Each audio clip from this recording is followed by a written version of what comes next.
So Joyce, I want to start today by talking a little bit about your background and what brought you to where you are today. You started in technology. You graduated from Notre Dame with a computer applications degree as well as an organizational psychology degree.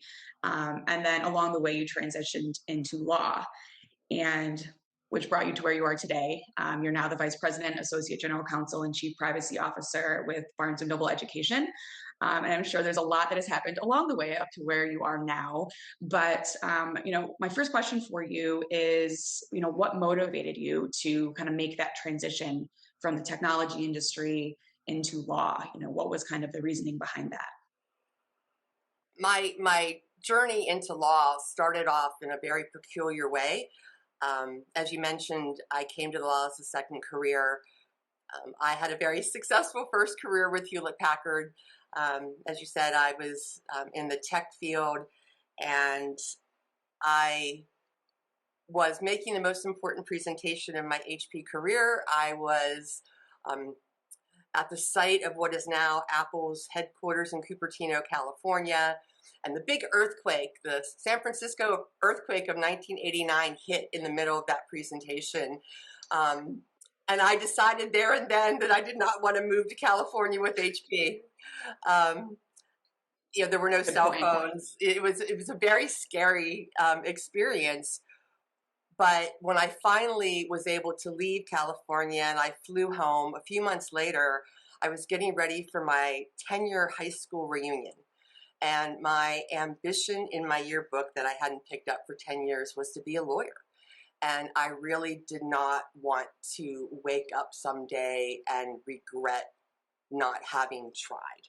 So I didn't tell anybody, sat for the LSAT, did well. I applied to 5 of the top 10 law schools in the U.S., got in. I went back to HP. They were terrific. They gave me a sabbatical and said I could come back.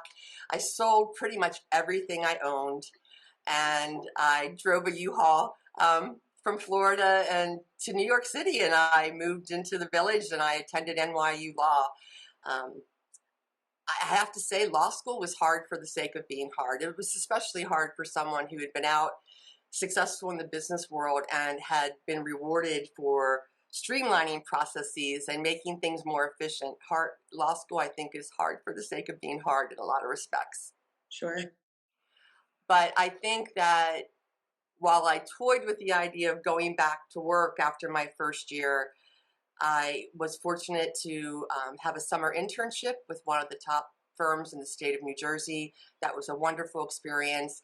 I then worked for them 4 more times, part-time through law school.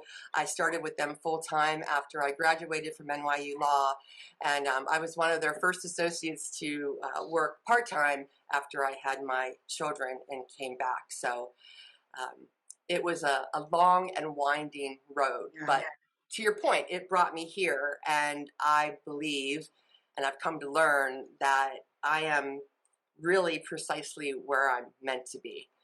I just didn't realize that maybe when I was younger.